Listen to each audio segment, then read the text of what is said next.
Father, we thank you for today's worship. Salamat po dahil may kakayahan kaming sumamba sa inyo. And we know this is a privilege. Privilege to give, privilege to serve, privilege to worship. But Lord, I think the best privilege na pwede namin matanggap ngayon is the privilege to hear your word. Because there is no sanctification without justification, and justification starts with your word. Kaya Panginoon, ngayon, ma-enjoy namin yung salita ninyo, that our relationship will be deepened. Ang ganda po ng pangalan namin na binigay nyo sa amin, deep and wide, that we will be deep in the word and wide in making disciples. That we will never experience widening without deepening our relationship with you. So God, I pray that this 2025, January, Panginoon, our turning point, na mas maging malalim sa inyong salita, sa pananalangin. At hindi lang po yun, Panginoon, that we will express the love of Jesus to our neighbors, to our settlements. If there are unforgiveness, if there are heartaches, if there are heaviness in our hearts, we're not saying for you na tanggalin niyo po ito. But Lord, give us the strength that we will be able to forgive. We will be able to love and honor one another. That's the first thing we want this year. In Jesus' name. And Lord, bless the preaching of your word. Solid 40, 50 minutes. We will listen. And Lord, babalik kami sa init ng inyong salita, init ng aming worship, init ng aming pagmamahalan sa bawat isa. Remembering the first time, Panginoon, na in love kami sa inyo. First time na in love kami sa community. First time na in love kami sa pagsaserve. In Jesus' name. This is our prayer. Amen and amen and amen. Amen. Good afternoon. Good morning pala. So, sobrang sanay ako sa afternoon eh. And by the way, gusto ko pong i-commend ang church na ito for being consistent to worship the Lord. And of course, supporting this church, supporting our workers and our ministers. At of course, ang Panginoon, talagang nagmamatter ang bawat salita ng Panginoon na binibigay sa atin. And, we just entered 2025 at alam nyo po, patapos ng January at papasok na tayo sa Love Month, which is February, di ba? Ang ganda ng may Love Month kasi it reminds us of the love of Jesus. Di ba? Hindi ko sinasabing magmahalan lang tayo tuwing February, pero parang it always reminds us that, Love Month, and we are being reminded na okay, mahal ko si Lord, at dahil mahal ako ni Lord, mamahalin ko rin yung kapwa ko. Right? Sino dito excited tuwing February? Halatang-halata yung mga hindi excited pag February. Banda rito, hindi excited. Kasi walang jowa. Banda rito, nakasimangot eh. I pray that the love of your life will be found 10 years from now, after you graduate. Kala nyo next week, But, January, tapos na, di ba? Pag January, sabi ko nga sa inyo, we're defying gravity. Di ba? Parang, ang dami nating dinidefy na, from December, parties, gifts, but ngayon, ubos na yung pera ko. Ubos na sa paputok. Di ba? Ubos na. Hindi ko alam saan nyo binili. Pero pag January talaga may tinatawag tayong the roller coaster of January. Diba? Parang, alam mo yung itinaas ka na eh. Iniwan ka pa sa ere. Di ba? Okay na eh. Di ba? Nag-wave na sa'yo. Ngayon, naka-block ka na. Di ba? Praise God. So, January, ang dami mga nangyayaring, hindi ko alam. Basta, roller coaster. Kasi pag January, blue bills, from blue bills to being blues, di ba? Malungkot ka ngayon eh. Parties ngayon, start na ng semester, tapos ang daming mga bakasyon ngayon, baka na ulit, prelim na daw, sabi kanina ni Brenna, nag-start na yung mga prelims natin. So, pagdating ng January, meron tayo mga tinatawag na adjustments. Amen? So, yung mga adjustments po natin, talagang nangyayari yan sa mga bungad. So, sabi ko nga sa inyo, ina-adjust natin yung sarili natin, ina-adjust natin yung pera natin, ina-adjust natin yung studies natin, and even our relationship, and even our work. We adjust those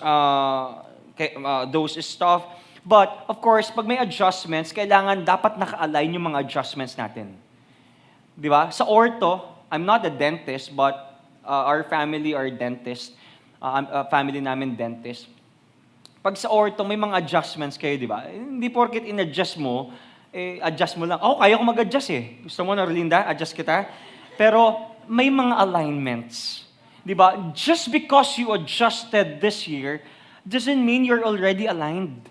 So what I'm trying to say here is this, marami tayong mga in-adjust ng 2024 na kineconnect natin ngayon 2025, maganda naka-align yung purpose natin sa Panginoon.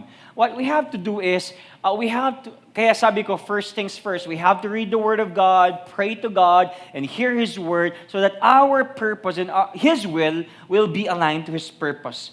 And by doing this, of course, we see advancement. How many of you here you want to advance? Advance in life, advance in your work, maybe promotion or your relationship. That is our goal, is to advance. And of course, we have to be anchored doon po sa salita ng Panginoon. This is what we're talking about in this series. By the way, kung nag-start po kayong umattend dito at na-miss nyo yung two weeks natin, we're talking about first thing, that we have to seek God before anything else, and before we schedule and plot those things, we have to anchor ourselves sa Panginoon. Kasi sabi ni King David, Psalm 27 verse 4, one thing. Sabi niyo, one thing. One thing I ask from the Lord, this only do I seek, that I may dwell in the house of the Lord all the days of my life, to gaze on the beauty of the Lord and to seek Him in His temple. We know David. David is, I believe, one of the best kings who ever lived in Israel. Sabihin natin sa buong mundo, pag sinabi natin best king, talaga maraming achievements, daming pinagpapatay, ang daming mga sinakop ng mga lugar, full of achievements, maraming ginto, glory, even girls, even guns, and etc. Pero sabi niya, at the end of his career, or maybe during his career, isa lang ang gusto ko, one thing, and that is to seek God. Now, this 2025, alam niyo po, nagre-reflect ako eh. I've been pastoring for how many years, and I've seen those events. I've seen those tambays and fellowships and events na nangyari po sa church natin. Pero parang ngayon, dinadala tayo ni Lord. Ako personally, dinadala ako ni Lord na, Jomel, may iplat ka man na schedule o wala, siya rin. Bakit? Parang si Lord, dinadala niya tayo doon sa part na, Jomel, can you just deepen your relationship with me? Kaya itong verse na to, I was reminded na, okay, first thing first is to seek Him. Seek Him. Daily, monthly, yearly, hindi ko alam kung ano yan. And start surrendering your plans, everything. The Bible said, trust in the Lord, di ba, with all our hearts, and do not lean on your own understanding. In all your ways, acknowledge Him, and He will make your paths straight. We have to seek Him, and then surrender. And ang sarap sa feeling ng, alam niyo yung, sino dito yung mahilig kayo mag-soak sa tubig? Di ba? When you're soaking, parang it refreshes you. Sa part din ng pagbabasa ng Bible at sa presensya ng Panginoon, when you're soaking to His Word, in His Word, parang ang sarap na naririnig mo siya every day. Parang, Lord, ang sarap ng busy ka. Ang sarap na marami kang ginagawa. Pero iba yung part na, Lord, naiintindihan kita at naunawaan ko yung gusto mong sabihin sa akin. John 17:3, and this is the way to have eternal life, to know you, the only true God, and Jesus Christ, the one you sent to earth. To know in Greek meaning ginosko. Ginosko means to understand, to perceive, to have an intimate relationship. Now, this preaching is correctable sa ating mga puso. Alam niyo po, pumunta kayo dito, hindi ko alam ang struggles at mga desperations ninyo. But one thing is for sure, you're hoping na sana mas makilala ko si Lord. But there are parts in our lives na parang hirap kilalanin si Lord. And this is my question is, yung pagpunta ba natin sa church at pag-attend ba natin sa day group at pag-serve natin at pag-preach natin dito is intentional to know Him or for the sake of just doing it? Because we have to honor the being rather than the doing. Lord, I'm honoring your being rather than the doing. Because doing comes in when I understand your being. And ang gandang mag-reflect dito sa part na to dahil it's more than our human intelligence. I know the Bible, I memorize the 66 books, different versions, different translations. I know all these things. Alam ko, si Gias, pinako, very predictable na yung preaching ni Pastor, mahal ako ni Lord, okay, I know that, but it's more than what we know. But being in the presence of Jesus. It goes beyond intellectual knowledge, guys. Not superficial, but personal and intentional relationship with Jesus. You know, ang binanggit po dito sa verse na to know you, and that is Jesus. Hindi po binanggit dito and to do drumming, and to do emceeing, and to do giving para magkaroon tayo ng eternal life. Hindi yun ang binanggit. So one thing I want to portray this year is, Lord, alam ko, lalago ako sa pagdadrum, sa pagsaserve, kapag lumago ako sa pagkakilanlan ko sa inyo. That is the heart of this series. And I want to bring you on this subject to choose the better portion. Choose the better portion. Last time, sino dito mahilig kumain sa buffet? Ako mahilig ako kumain sa buffet. Last time kumakain tayo sa buffet. Pag kumakain po kayo sa buffet, ang una yung titignan, yung kakaiba. Di ba? Ang una yung titignan yung hindi nyo pa natikman. Tama ba? Last time, niloloko ko si Kina, si Doktora. Sabi ko, ano ba naman yung kinuha mo? Pansit. Tapos, meron pang ano dito. Sana nag-chowking na lang tayo. Laureate yan eh. Di ba? Kunin mo naman yung kakaiba. Di ba? So, pag papasok ka ng Laureate, tigto 200 naman, binayaran natin ito, 1.5. Tapos, kukunin mo pansit. Tapos, may mga ano dito, nag-Laureate na lang sana tayo o chowpan. Di ba? Pero, pag pumasok ka ng buffet, ang una mo, ako talaga, hindi ko pa natikman dito. May mga steak, mga lamb, tapos yung mga ang tawag dito. May mga iba-iba pa silang tawag, pero patatas lang naman yun at saka kamote. Pero kakaiba to, iba yung pangalan, tikman ko nga to. Oh, okay. Pero pag pumapasok ka ng buffet, you're going to choose the best portion. Ito ang titikman ko. Diba? Hindi mo titikman yung mga talagang natural na, halo-halo ito, paborito ko to. Hindi yun eh. You will choose the best portion. Tama? At sa atin dito, may mga parts na, okay, did I just choose the best portion ng buhay ko?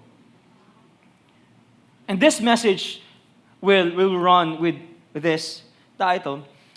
Last time, binasa po natin yung Luke chapter 10, verse 38 to 43. Ito po yung kwento ni Mary at saka ni Martha. Pumunta si Jesus sa bahay nila, Mary and Martha and Lazarus. At winelcome ni Martha si Jesus. Jesus, welcome. Welcome sa aming bahay. At dumiretso na sa kusina after i-welcome, pero si Mary piniling umupo sa paanan ni Jesus. Ang gandang pagmasdan. And I'm reflecting before I go to the points. This year, alam niyo, ang daming mga revelations talaga na practically, oo nga, no? Kasi we can make a contrast or comparative analysis dito sa binasa natin last year na Martha versus Mary, or hindi naman Martha versus, no? Martha and Mary. So ang kaibahan nila, sometimes we are loving the work versus loving the word. Loving the work, next. Loving the work versus loving the work. You know, work is good. How many of you here, you're enjoying working. I love working. Detalyado, talagang gustong nagwo-work. But I want you to know this, sometimes, our work becomes our identity. But your job title is not your identity. Our identity, Mel, is that you are a child of God.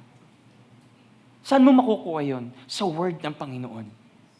That's why this year, I just want you to know this. Sa organization po natin sa DeepNY, we did not plot any schedule. But what we did was to pray. Lord, we want to know you. I'm sharing this. Alam nyo, yung work natin, napapagod tayo. But when you prioritize and focus sa word ng Panginoon, our work cannot fill the God-shaped hole in our lives. Remember si Mary at saka si Martha? Nagko-complain si Martha. Sabi ni Martha, Jesus, hindi mo pwedeng sabihin mo sa akin. Pinagalitan pa si Jesus eh. Di ba? Lord, sabihin mo nga, inutusan pa si Jesus, man. Sabi niya, Lord, pwede bang sabihin mo sa kapatid ko, tulungan ako dito. She was so worried. But imagine si Mary, nakaupo lang. Wala ka dyan. Kakain na lang kami after we hear the message of Jesus. Mary chose the word rather than the work. I'm not saying masama mag-work.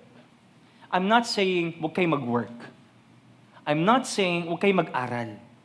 Or mahalin ng pamilya or magpaganda kayo. Maganda yan. Kasi tuwing nagpapaganda ka, you are beautifying the temple of God. Di ba? Kaya mag-makeup kayo. Pag nag-makeup kayo, pinipinturahan nyo ang temple ni Lord. Di ba? Ganito ang konsepto, no? Okay? Nasa Bible ba yon? Logic lang. But Mary chose the best portion. And number 2 is loving the work versus loving the worker. Ito, guilty tayo dito, mga kapatid. Ito. Real talk ito. Tikimin ko kayo ng mga real talk words. Pero gagaanan ko lang. Okay? Minsan, mas mahal natin yung work natin kaysa sa mga workers. I was rebuked. Talagang, Mami April, alam mo to, ano kayo plakado kayo Plakado, detalyado, sagrado, kandado mo pa. Di ba? Ang galing nyo. Ang galing natin. Ang galing ni Lord sa buhay natin. Pero sa sobrang galing natin, nakalimutan na natin yung katabi natin. Martha was focusing dun sa work niya. Ako na lang lagi dito. Tapos she was complaining and condemning her sister, bakit siya hindi nagwo-work. So I realized that yes, we're working, but more than the work, we have to love our workers, our neighbors. Minsan ang hirap, alam niyo po, magpatawad kasi nakakalungkot, ganito, may mga nangyaring ganito, bakit hindi ganito? I just realized, sige, ang dami mong work, pero wala kayong workers. That's why, yung katabi natin, or yung church dito, minsan nakakalungkot yung mga ibang churches, sabi mo, hindi dito sa church na yun, okay? Hindi dito sa church na yun. Sa ibang church ito, minsan, pag yung bumalik, sama ng tingin, bumabalik na nga Nakakarinig pa ng mga condemnation. Alam nyo, I appreciate those people na bumabalik. Because they have the courage to, Lord, I'm not serving them. I'm not pleasing them. I'm pleasing you. So when there are people who wanted to go back, don't condemn them. Show the love. Yes, you love the work, but we must love the workers even more. Last one is loving the workshop versus loving the wisdom. Dati, dami nating workshop Parang everyday, nandito tayo sa church. Di ba kayo napapagod? Pagod din. Ayoko na mag-born again pag gano'n. Pero lang. Okay. Ang dami natin mga workshops Parang, buti na lang, mabait si Ate Tin, kundi gusto niya magreklamo minsan Pastor, everyday na kami nandito. Wala na kaming balance. Puro na lang kami ministry. That's right! Pero sa kalagitnaan ng ministry, nasan si Lord doon? Yung wisdom ni Lord doon. Alam niyo po, ang daming mga technology sa mundo. May AI. Tanong kayo kay ChatGPT. Actually, tinanong ko si ChatGPT kanina eh. Bigyan mo ako ng example ng good portion. Ano yung binigay niya? Binasa ko pero hindi ko ginamit. Di ba? Ang dami mga ChatGPT, AIs, yung gumaganda ka lalo. Di ba? Yung napepeke yung mga taong nanonood sa'yo. Di ba? Oh, Remini, si Kuya Gerald, di ba? Bumuti ka. Love you, bro. Yung hindi ka naman makinis, kuminis ka. Yung chubby ka, naging sexy ka. Ang dami talaga technology. Sa totoo lang ha, o yung kalendaryo, Google Calendar Doc, ginagamit ninyo, ikaw, di ba? Ang dami. But without the wisdom of God in it,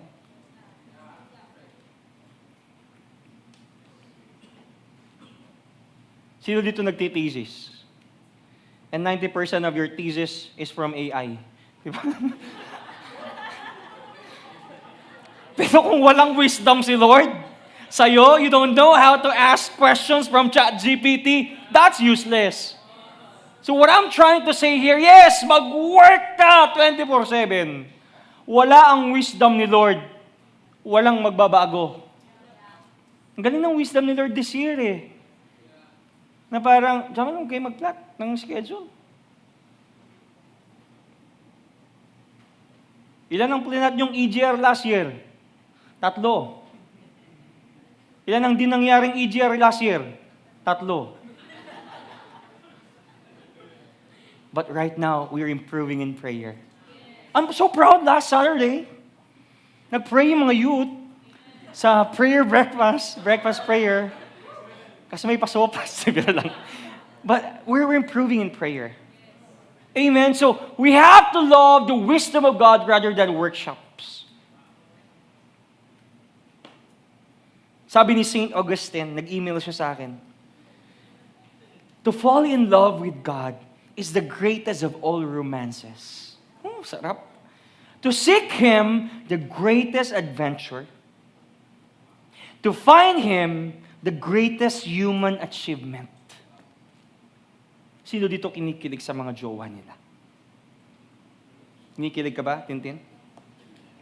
Pero sabi ni St. Augustine, ang pinaka-the best na romances of all is to fall in love with God.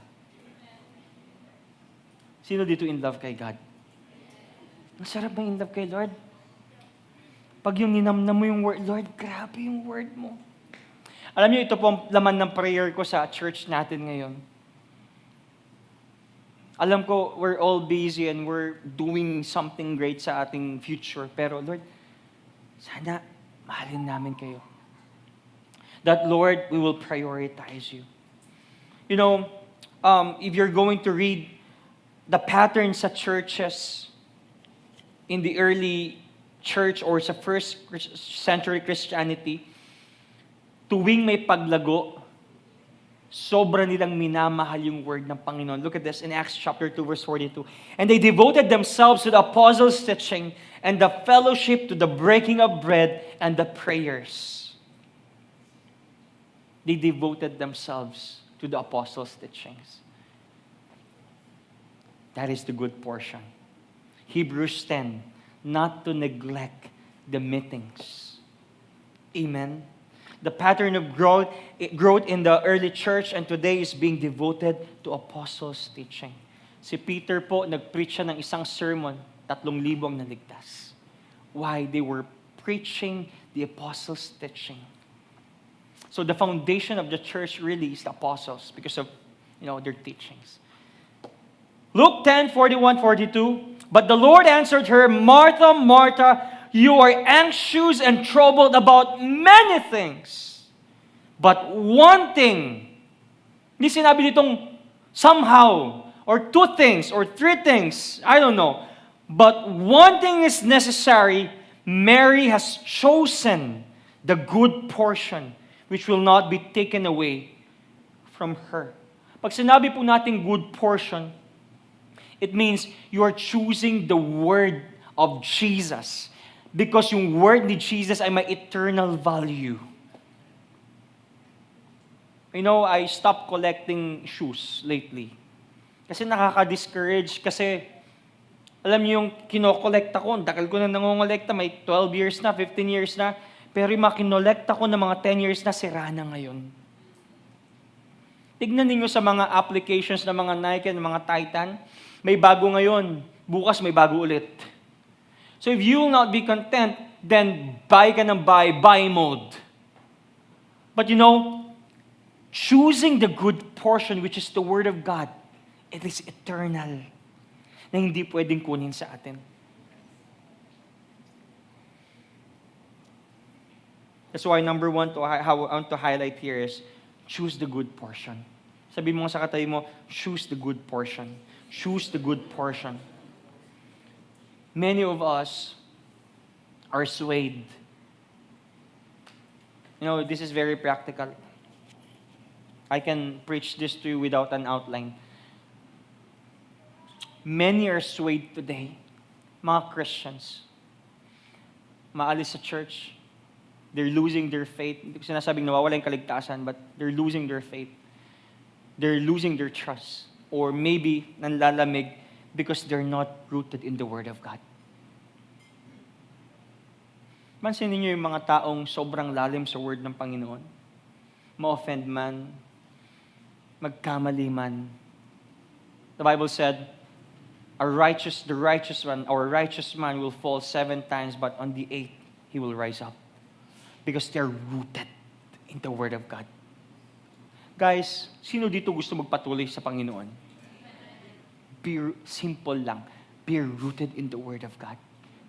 This is basic and this is the principle of life. Kanina kinikwento ko sa general service, nag-preach ako doon, pero iba yung preach ko. Pero sabi ko, grabe yung pattern ni Lord sa buhay namin, buhay ko.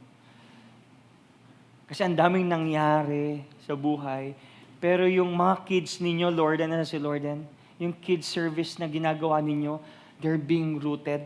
Hindi nila makakalimutan yun.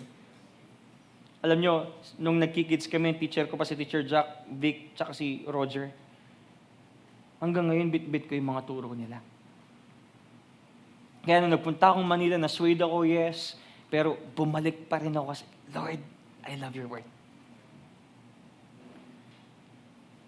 Parang ganito yan. Sino dito mga civil engineering at mga architecture? Battle ito eh. Ano mas mahalaga? Forma o foundation?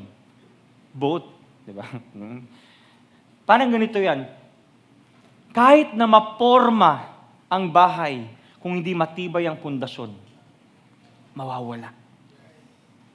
Sabitan mo yan ng mga anik-anik na mga pintura kung hindi rooted at founded. Yung foundation at yung integrity ng foundation, it will crumble down. That's why, guys, I really appreciate this church. Some of you here, I offended you. You offended me. We offend each other. But you're still here. Why? Because you're rooted in the Word. Kaya, guys, isa lang ang sikreto. Ang secret is hindi yung mga self-help books. Ang secret is hindi yung manunod ka ng ganitong video. The secret is prioritizing, reading, and loving the Word of God. And remember, the good portion cannot be taken away.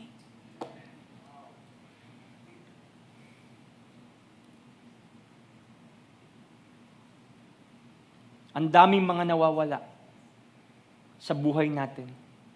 Pagpunta mo ng Tarlac, pagpikit mo at pagmulagat mo, nasa iba na siya.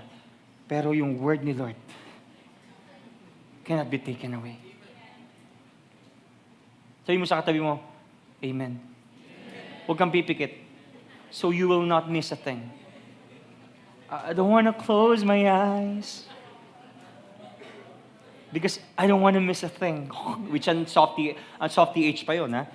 I don't want to miss a thing.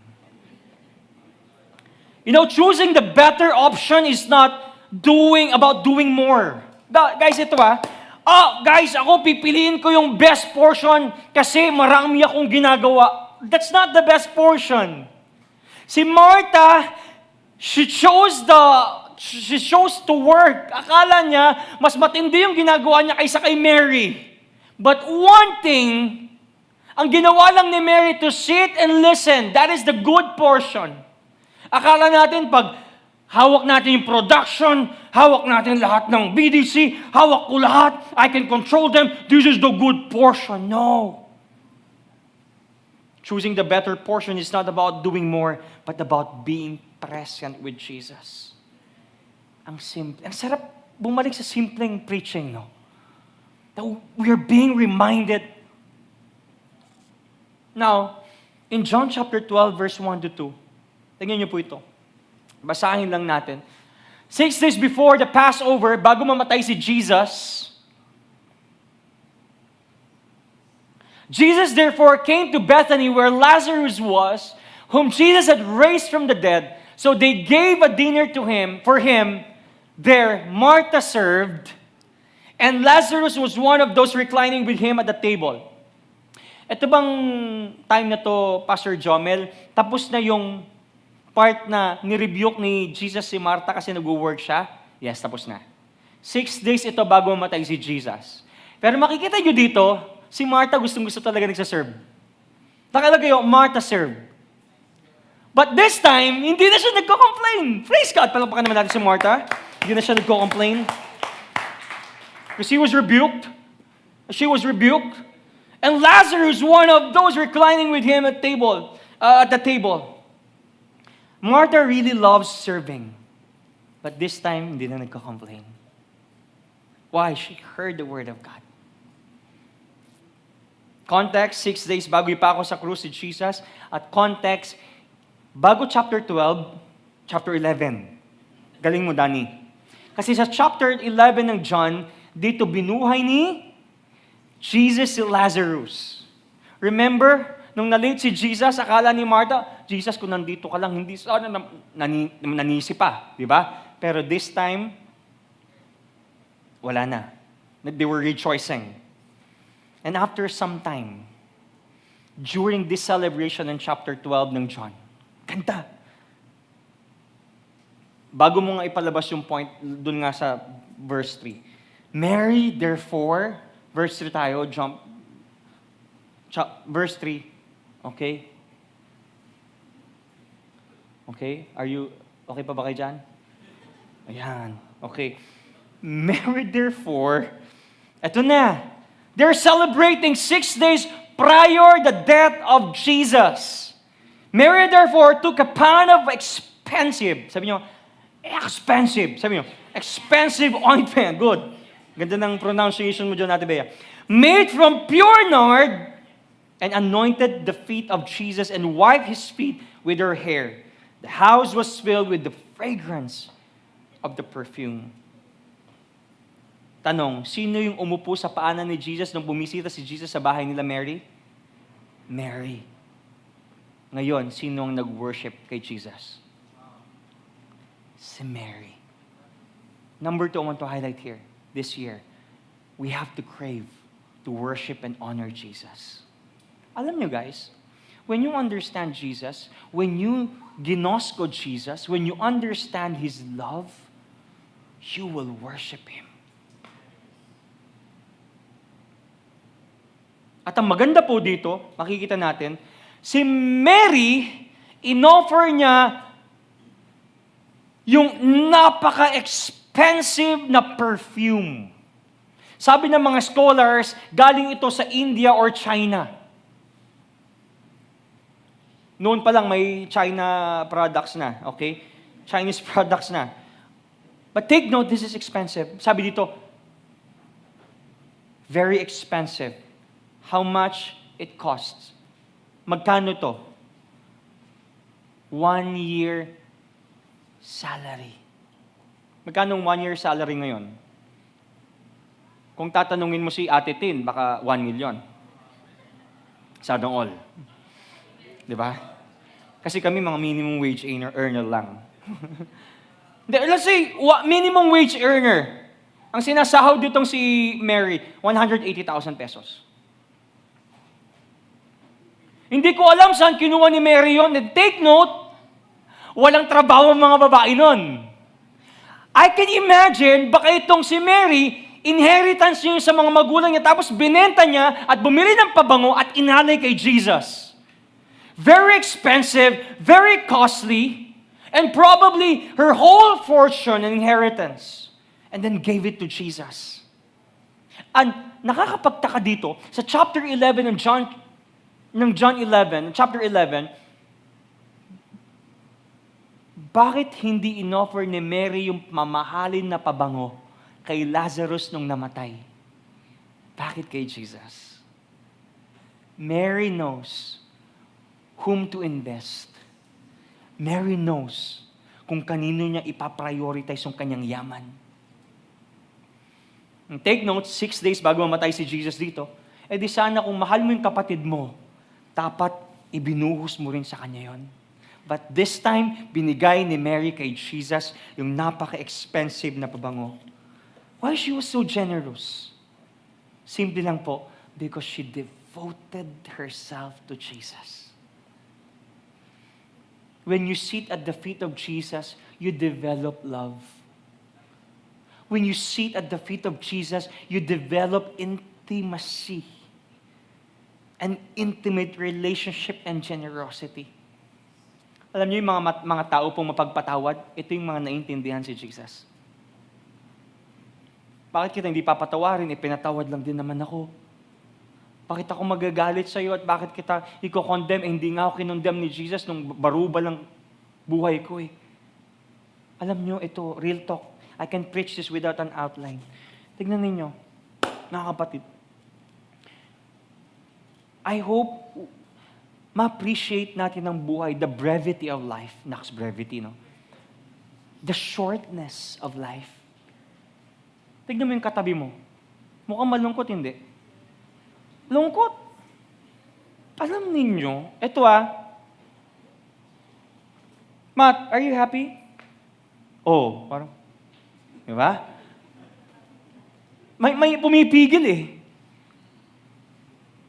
Hindi ko alam kung kailan ako tatagal. Baka kunin na ako ni Lord mga after 300 years. Very short. Sabi ni Abraham, ang buhay 70, 80. Ano yung katabi mo? Oh. Naiirita ka sa kanya kahit wala siyang ginagawa, di ba? May mga parts kang ganun. Ba't ko alam? Ganun ako eh. Pero nung naintindihan ko kung anong buhay, napakaikli. Man, ba't pa ako magagalit sa'yo? Enjoy ko na lang yung relationship ko kay Lord. Tsaka, abay-abay na tayo. Masyado kang stricto. Konting kibot. Sit in! Konting kibot. Suspended! Kaltas! Sabi mo sa katabi mo, ayahan mo na. Si Lord nga, nahayaan ka eh. Hindi ka naman kinokontrol. Bakit mo kinokontrol lang lahat? Kinokontrol ba ni Lord yung pangungupit mo sa magulang mo? Nang pa-20-20? Oh, hindi nga eh.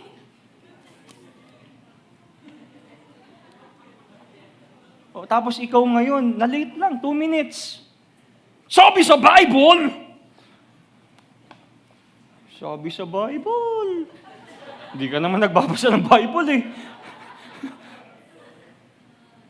What I'm trying to say here, ang buhay napakaganda. When we're focused kay Jesus, yung relationship natin sa Kanya, share ko to. Kahapon nagre-reflect kami nila Kuya Gerald. Okay lang kwento ko? Tsaka nila, ano ang buhay, weather lang, sabi ni Erap eh. Hindi weather eh. Maganda, we have to be consistent, to be loving and be forgiving. Ang priority ko talaga ngayon, tignan nyo, sabi ko, I stop collecting shoes. Wala akong gusto sa buhay. Sa totoo lang hindi ko sinasabing wala akong pangarap. Basta, masaya akong wino-worship si Lord. Spiritual, no? Hindi, sa totoo lang. Tapos nakikita kong masaya yung misis ko, okay na yun. Nag-shopping siya kahapon. Ikaw, anong bibili mo? Okay na ako, basta masaya ka. Plastic hindi. Okay na ako doon. But, you know what, Gerald and Ma'am April, sabi ko, dalawa lang ang gusto ko ngayon.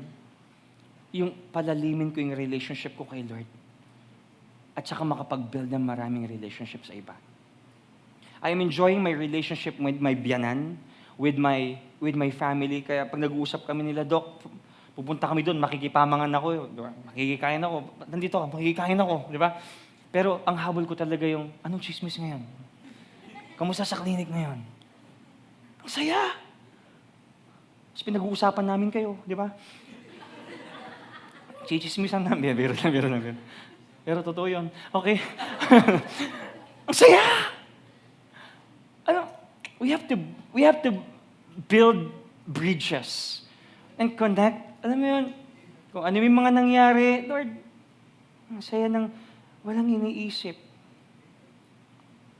Kanina lang, tumitingin ako ng notes eh. Dahil mga kakilala ko dito, may pinaparinggan na. Masaya kaya sila? Kasi, hindi masaya ito mga... Ewan ko sa inyo. We have to enjoy our relationship with the Lord. And with other people. Sabi mo sa katabi mo, enjoy natin. Okay? Abay-abay tayo. Ha? Bati-bati. Wala nang parinigan sa notes, ha? Okay?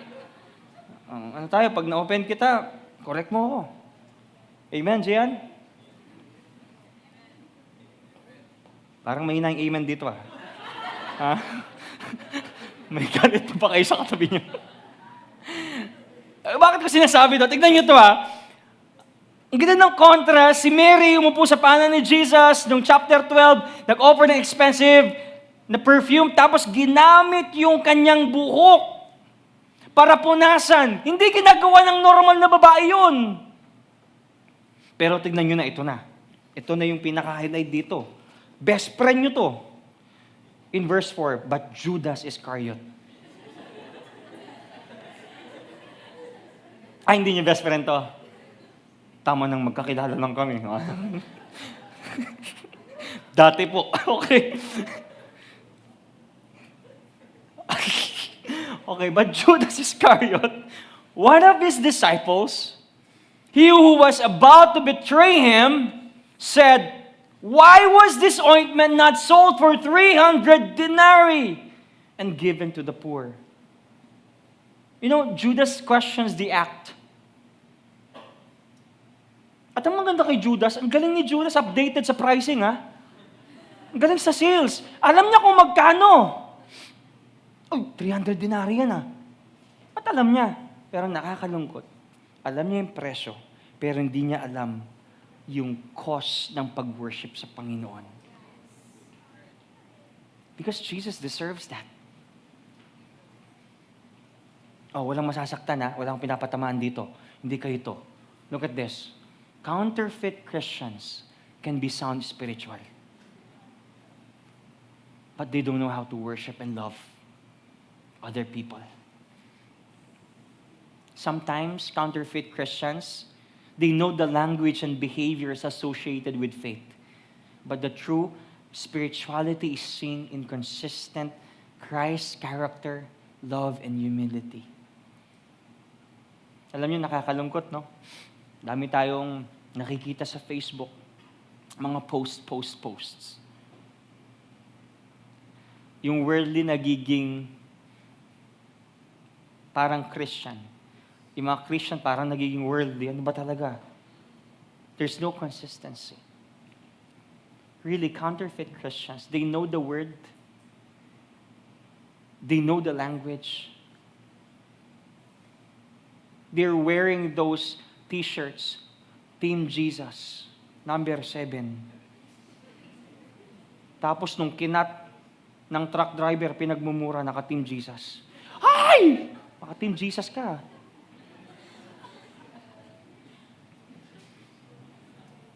Memorize ang Word of God. Pero may kasamang mura bawat verse. Ano ba yan? Ano to? Mixture? Ay. Tignan niyo itong verse 6. He said this Not because he cared about the poor, but because he was a thief. And having charge of the money bag, he used to help himself to what was put into it. Nakakapagtaka. Guys, ito nakakapagtaka. Baba ko Nakakapagtaka. Si Judas, yung dati mong best friend, Danny, ngayon kakilala na lang kasi binago ka na ni Lord. Disciple ni Lord. Nakita niya lahat ng miracles at narinig niya lahat ng mga words from Jesus. And for sure, mas marami siyang narinig na words from Jesus kaysa kay Mary. Pero bakit hindi niya alam i-worship si Jesus? Hindi kaya na si Judas ay nagpipretend lang na follower ni Jesus? That is a counterfeit Christian. Pwede tayo magmukhang spiritual, pero hindi talaga tayo follower ni Jesus. In verse 7 and 8, itong sabi ni Jesus. Jesus said, "Leave her alone, so that she may keep it for the day of my burial. For the poor you always have with you, but you do not always have me." Now, hindi ba mahalaga yung mga poor? Walang sinabi si Jesus na gano'n. Hindi sinabi ni Jesus na hindi mahalaga ang mga poor. Mahalaga sila, pero mas mahalaga ako. Ang sinasabi dito ni Jesus, we have to know our priorities. Mahalaga po ba ang pamilya? Mahalaga. Pero mas mahalaga si Jesus. Mahalaga po ba ang work? Mahalaga. Pero mas mahalaga si Jesus. Mahalaga ba ang ministry? Mahalaga. Pero mas mahalaga isik yung nagbibigay ng ministry.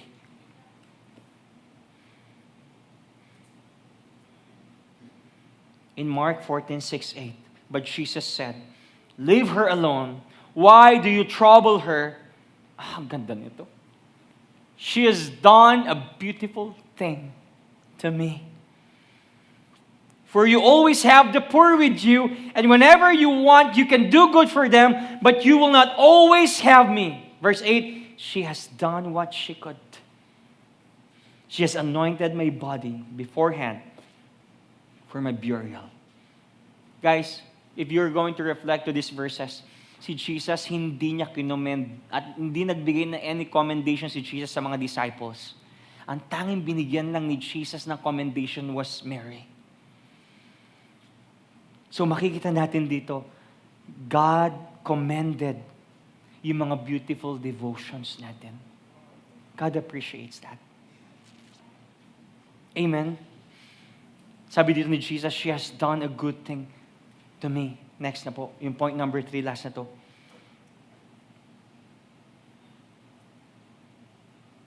You know, reflecting on these verses, hindi kaya si Mary lang ang nakakaintindi ng pagkamatay at pagkabuhay ni Jesus? Remember, ilang beses inulit ni Jesus sa mga disciples siya, "Ako'y mamamatay ng 3 days at babangon muli." Jesus, no! Sabi ni Peter, kinilelyuhan pa niya si Jesus, "Hindi mangyayari yun, Jesus." Ang sabi ni Jesus, "Get behind me, Satan. I rebuke you." But Mary understands that Jesus will die and resurrect after 3 days. Now, what's my point here? When you sit at the feet of Jesus, you will understand the heart and even yung mga gagawin na plano ng Panginoon because you're hearing Him. Mark 14:9. Pwede ka na Mark 14:9. "And truly I say to you, wherever the gospel is proclaimed in the whole world, what she has done will be told in the memory of her." Sino dito gustong maalala ay si Kina, grabe mag-serve yan. Grabe ang relationship yan kay Lord. You know, one of my dreams, paano ako mamamatay, is yung habang nagpipreach ako to somewhere, bigla akong kukunin na lang ni Lord. Or doon ako mismo mamamatay. Because you have that relationship. You know, si Mary, 2,000 years ago, hanggang ngayon, pinag-uusapan pa rin yung ginawa niyang kabutihan para sa Panginoon.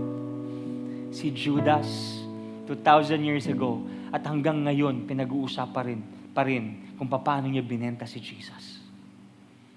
That's why, as I end, I want to leave this statement to all of you. Our true worship is doing what you can with what you have for the one who gave everything for you. Can I invite everyone to please rise? As we end this series and message, isa lang pong gusto kong i-drive out at sabihin, prioritize natin si Jesus. This is a simple word, yet practical. But this will change the course of your life. When I love Jesus, because I know He loves me so much, then it will change the course of my life.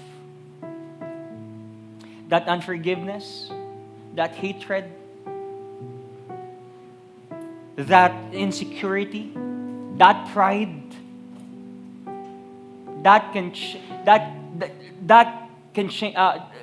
Jesus can change that by reading His Word, by knowing that He loves you and He forgives you. He forgave you. So this time, wala akong masyadong gustong sabihin ng mga bars or I don't know. Pero ang gusto ko lang, and my prayer is this: be deep in the Word. Be deep in the Word of God. And have that relationship with Jesus. Simple yet powerful. This time, start loving the Lord. Start loving His Word. You know, meaningful change does not need radical change. Konti-konti. 1 verse today, 2 verses tomorrow, and you see yourself, you're so in love with the Word of God. Hindi ito paramihan ng verses na binabasa, kundi painlavan at paseryosohan. Bit by bit, day by day, habit by habit. That, Lord, I love you. I will read your word. Today, I will give you a minute or two to reflect. Lord, paano niyo po ako gagamitin? Yes, mahalaga yun. But Lord, tulungan niyo po ako na maging seryoso sa relasyon ko this year. 2025 is a year of relationship. 2025 is a year of deepening my relationship with you and to others. Come on. Lord, give them the revelation. Give them. Give us the word to stay at your feet, Lord. To hear your word. Because we know the byproduct of serving is hearing your word. And I pray every heart, every life, every mind will know how to love Jesus. Will know how to love their neighbors. Will know how Jesus forgave us. And will know to forgive other people. Tanggalin niyo po yung tinik. Because by your stripes, we're healed. By your stripes, unforgiveness, we're healed. Hatred are washed out by the blood of Jesus. So Lord, ayaw po namin makulong sa hawla ng kalungkutan. Come on, talk to Jesus. Ayaw po namin makulong sa hawla ng pride, ng insecurity. We want to enjoy life. Life is too short to be stressed, Lord. Maraming mga bagay na dapat namin pagpasalamat. So why, God, we humble ourselves and we surrender our lives to you right now.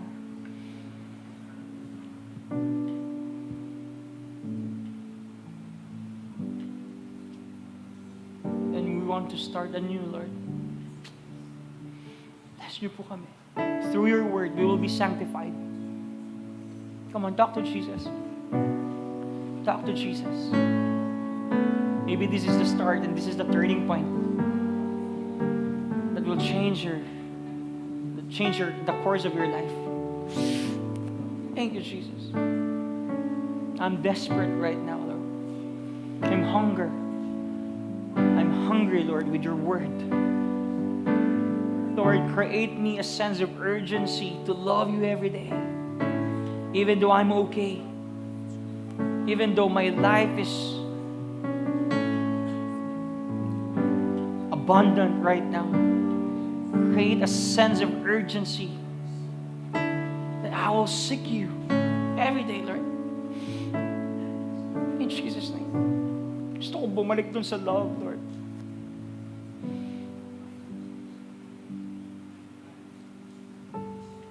I want to have that breakthrough, Lord. I don't know how to start. But I want to start.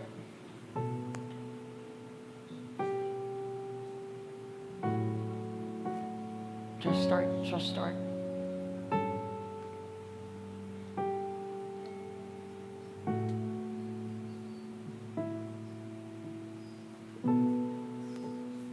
Hallelujah.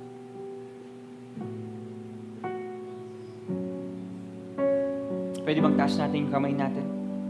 Like this. In the New Testament, this signifies surrender. Our burdens and receiving our breakthroughs from the Lord. This is a good posture to build our relationship with Jesus. Jesus, salamat po Panginoon sa inyong salita. Salamat po Panginoon dahil tinuturuan niyo po kami unti-unti to build our relationship with you like Mary who sat at your feet, Panginoon. And Lord, we will always choose the good portion, which is your word, and to crave, Panginoon, to honor you. And also, yes, we want to be commended by you, that you will say, well done, my good and faithful servant. Salamat po, Panginoon. Right now, I cast all my burdens, and I will never take it again, Panginoon. Lord, I cast all my desperations, my insecurities, my pride, Lord, my anxiousness, my anxiety, my depression, oppression, Lord, my idols. I cast it and I surrender it, Lord. I want to build a good and deeper, best relationship with my Lord and Savior, Jesus. Right now. Right now. At pwede po ba nating akbayan yung ating mga katabi ngayon? Dahil hindi po natatapos sa pagbuo ng relationship kay Jesus, but also to build connections with this community. Telling that, bro, sister, I love you, and I want to express the love of Jesus to you. Can you just pray for that person right now? Pray for that person. That the love of Jesus will be seen through him, her. Oh Lord, I pray for Joris. I pray for Joris. Use her. Use him, Panginoon. Use us, Panginoon. Bigyan niyo po kami ng pagmamahalan, kagaya ng pagmamahalan nila Jesus at kanya ni Mary, Lord. That we will honor one another. We will crave to honor one another, respect one another. Mutual respect will be there. And Lord, I want to love my brother for the rest of my life, even though we have misunderstandings, miscommunications, Lord. But Lord, let the love of Jesus be expressed kay Joris and even him sa akin, Panginoon. Oh, hallelujah. Hallelujah. In Jesus' name. Can we sing this song with all our heart and soul and mind and strength as we worship the Lord, and let's crave to honor Jesus. Come on, let's give our expensive perfume, expensive worship, expensive love for Jesus. Come on, together, with all our heart. Oh, Jesus. You have no equal, now and forever, God, you reign. Yours is the kingdom, yours is the glory, yours is the name above all names. What a powerful name it is. What a powerful name it is, till the name of Jesus Christ, my King. What a powerful name it is, nothing can stand against. What a powerful name it is, till the name of Jesus. You have no rival. You have no equal, now and forever, God, you reign. Yours is the kingdom, yours is the glory, yours is the name above all names. What a powerful name it is. What a powerful name it is, the name of Jesus Christ, my King. What a powerful name it is, nothing can stand against. What a powerful name it is, the name of Jesus. What a powerful name it is, the name of Jesus. What a powerful name it is, the name of Jesus. Hallelujah. Pwede bang palakpakan natin si Lord? Yung pinaka-the best para kay Lord. Hallelujah, we thank you. We honor you, God. Let me read these verses as we end this service. John chapter 13, verse 34 to 35. Jesus said, "A new commandment I give to you, that you love one another. Just as I have loved you, you also are to love one another. By this, all people will know that you are my disciples, if you have love for one another." Jesus, we thank you for this church. We thank you for your word. Let your love be felt. That's para po mas mahalin po namin kayo at ma-express namin ang pagmamahal sa bawat isa. Lord, sa aming pag-iwahiwalay, we will pray for one another. We will be mindful of your word every day. Bless us, our studies, our relationships, our businesses, and most especially, Lord, this ministry and our relationship with you. We honor you. This is our prayer. At lahat ng na-bless ay magsabi ng malakas na amen, and amen, and amen, and amen. Thank you so much. Church is dismissed. See you next Sunday. God bless you. Hi guys, Pastor John Mel here. I pray that this sermon will encourage you and deepen your faith. Kung na-bless po kayo sa message na ito, please like and share and tag someone, and let's spread the word about the goodness and love of our God. Mabuhay po.